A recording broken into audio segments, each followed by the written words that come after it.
प्रिय, यो चित्र हामी सबैलाई थाहा छ। यो उत्पत्ति 11 अध्यायबाट त्यति बेलाका समयका मानिसहरूले परमेश्वरको नामलाई इन्कार गर्दै आफ्नो नाम बनाउनको लागि ठुलो स्वर्गसम्मै पुग्ने धरहरा निर्माण कार्य सुरु गर्छ।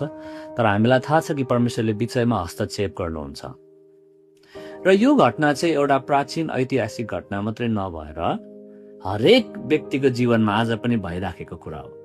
सबै मानिस बाबेलको धरहरा निर्माण कार्यमा लागि परेका छन्, आफ्नो पहिचान बनाउनको लागि, आफ्नो नाम बनाउनको लागि। र दुःखको कुरा चाहिँ विश्वासीहरू पनि यसको चपेटमा परेका छन्, सेवकाई गर्ने मानिसहरू पनि यसका चपेटमा परेका छन्।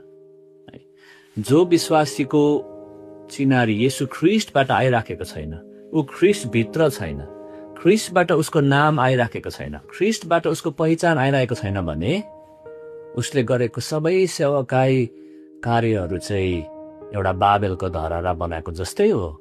जो सकेपछि उसले सोच्छ बल्ल यो सफल भएपछि मेरो नाम बनिन्छ, मेरो केही इज्जत बनिन्छ, केही मर्यादा रहन्छ। तर हामी सबैलाई थाहा छ कि हामी त येशू ख्रीष्टमा भएको कारणले, येशू ख्रीष्ट अनन्तलाई नामी भएको कारणले हामी उहाँमै नामी छौँ। येशू ख्रीष्ट अनन्तलाई मर्यादित भएको कारणले हाम्रो मर्यादा अनन्तको छ, उहाँमै छ, कहिले पनि गुम्दैन।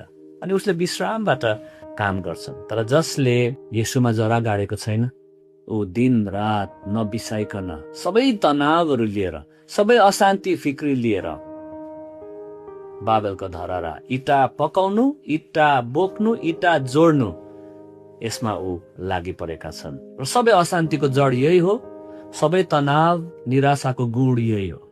अनि उसले आफ्नो धरहरा हेर्छन्, अरूसँग आफूलाई दाँच्छन्, ऊ निराश हुन्छन्। अनि शैतानले 400 वर्षसम्म इजरायलीहरूलाई मिश्रमा गराएको पनि यही नै हो। पछि गएर इटा पोल्नु, इटा बोक्नु, इटा जोड्नु, त्यतिमै जीवन घुमेकै त्यो चक्रबाट बाहिर निस्केर कहिले विश्राम छैन। आज पनि शैतानले मानिसहरूलाई इटा पोल्ने, इटा बोक्ने, इटा जोड्ने काममै व्यस्त गरेका छन्। अनि हामी भन्छौँ परमेश्वर म निराश छु, म सङ्घर्ष गर्दैछु, खै त तपाईँले मलाई सहायता गरेको। अनि परमेश्वरले भन्नुहुन्छ तिम्रो इटा बिसाऊ, यो लडाइँ जित्नको लागि तिम्रो हतियार बिसाऊ।